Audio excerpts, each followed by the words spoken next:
గాజాలో క్షిపణుల శకలాలు సేకరిస్తున్నారు. పేలని Israel మందుగుండును recycling చేస్తున్నారు. మరో 30,000 మందిని నియమించుకున్నారు. ఈ పనులు చేస్తున్నది ఇజ్రాయిల్ అనుకుంటే పప్పులో కాలేసినట్టే. ఒకవైపు ఫైటర్లు మృత్యువాత పడుతుంటే మరోవైపు హమాజ్ నియామకాల జోరును పెంచింది. ఆయుధాల కొరతను అధిగమించేందుకు ఇజ్రాయిల్ క్షిపణి శకలాలు మందుగుండునే హమాజ్ టార్గెట్ చేసింది. కాల్పుల విరమణ తరువాతే ఏకంగా 30,000 మందిని నియమించుకుని ఇజ్రాయిల్కు షాక్ ఇచ్చింది. అంతమందిని హమాస్ ఎలా నియమించుకుంది? మరోసారి ఇజ్రాయిల్పై భీకర దాడికి హమాస్ సిద్ధమవుతోందా? గాజాలో ఇజ్రాయిల్ ఎక్కడ విఫలమైంది? Watch the story. గాజాలో ఇజ్రాయిల్ ప్లాన్లు ఫెయిల్ అయ్యాయా? ఇజ్రాయిల్పై మళ్లీ దాడులకు హమాస్ ప్లాన్ వేసిందా? హమాస్ను అంతం చేయాలన్నది ఇజ్రాయిల్ టార్గెట్. 2023 అక్టోబరు 8వ తేదీ నుంచి గాజాలోని హమాస్ స్థావరాలపై విరుచుకుపడుతోంది. ఈ క్రమంలో గాజాను 70% శిథిలం చేసింది. ఇజ్రాయిల్ దాడులో 2,45,000 ఇళ్లు ధ్వంసమయ్యాయి. 50,000 మంది పాలస్తీనియన్లు ప్రాణాలు కోల్పోయారు. లక్షలాది మంది నిరాశ్రయులయ్యారు. అయినా సరే హమాస్ను అంతం చేయడంలో ఇజ్రాయెల్ చతికిలబడింది.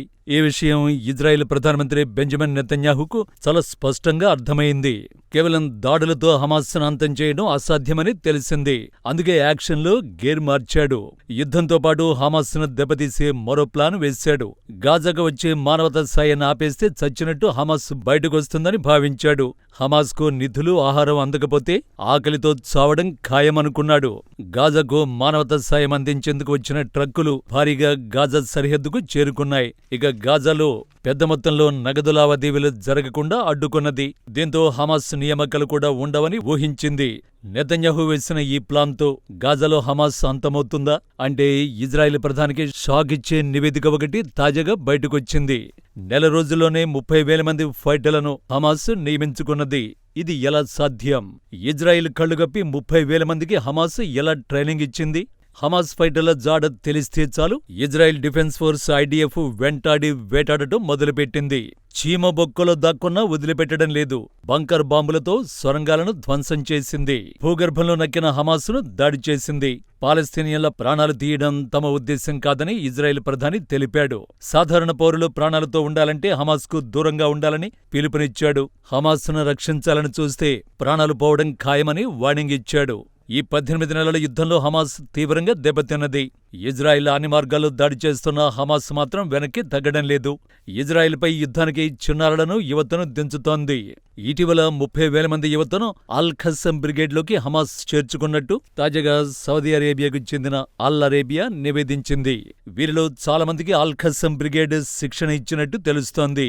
ఇక్కడే ఇజ్రాయెల్ పనితీరుపై సందేహం వ్యక్తమవుతోంది. ఎందుకంటే గాజా స్ట్రిప్లో అణువణువును ఇజ్రాయెల్ శోధిస్తోంది. 100 మందికి కలిపి ఇచ్చే శిక్షణను ఇజ్రాయెల్ రేడార్లు ఎందుకు గుర్తించలేదు? ప్రపంచంలోని top secret agent Mossad Hamas ట్రైనింగ్ను గుర్తించడంలో ఎందుకు విఫలమైంది అన్న అనుమానాలు వ్యక్తమవుతున్నాయి. ఇజ్రాయెల్పై అక్టోబర్ 7 దాడికి ఉపయోగించిన సేమ్ స్ట్రాటజీనే మళ్లీ హమాస్ అమలు చేసిందా అన్న సందేహాలు వ్యక్తమవుతున్నాయి. మరి ముఖ్యంగా కాల్పుల విరమణ పూర్తయిన తర్వాత అంటే మార్చి నుంచి ఈ 30,000 మందిని హమాస్ నియమించుకుంది.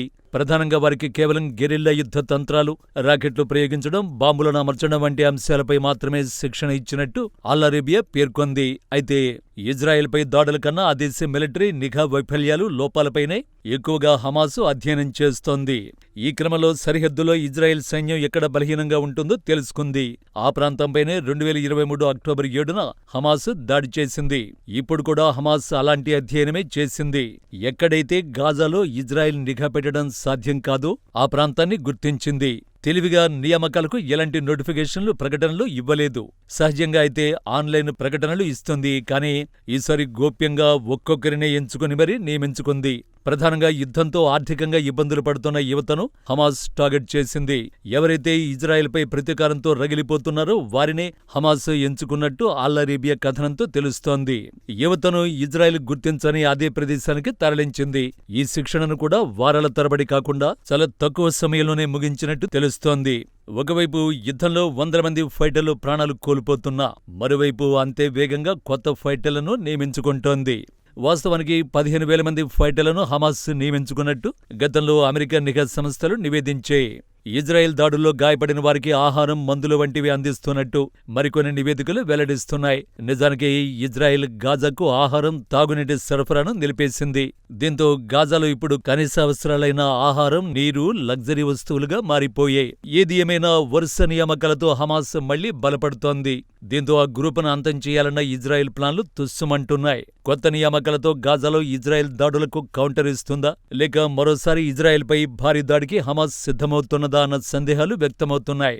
యుద్ధాన్ని కొనసాగిస్తున్నప్పటికీ ఇజ్రాయెల్ మాత్రం హమాస్ను అంతం చేయడంలో విఫలమైంది. తమ బందీలను వెనక్కి తీసుకురాలేకపోయింది. గాజాలో కొత్త నియామకాలు, బందీలను ఉంచిన ప్రదేశాలను 18 నెలలైనా ఇజ్రాయెల్ గుర్తించలేకపోయింది. మరోవైపు గాజాలో బందీల కుటుంబాలు ఆందోళనలు వ్యక్తం చేస్తున్నాయి.